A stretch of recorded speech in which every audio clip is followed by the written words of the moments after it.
I'm Katy from Azeco, and in this video let's look at 5 methods for keeping the starter battery maintained when you have a lithium service battery. When driving, the alternator keeps the starter battery topped up. However, when parked, if the vehicle is not used for long periods, a lead-acid starter battery gradually becomes discharged.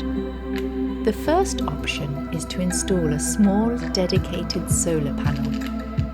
Secondly, you can install a battery-to-battery charger and charge from your service battery. The third method is to use a battery charger and inverter from the service battery. The fourth way is a battery charger from the mains hookup.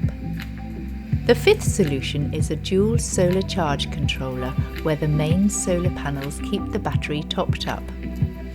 The best solutions are the ones that use solar, as it's more convenient than plugging into mains power. It's a fit and forget solution.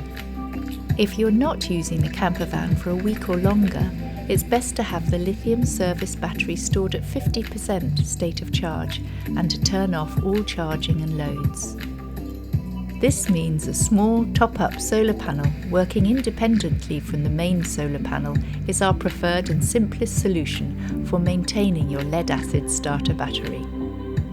If you have found the video useful, please like or subscribe.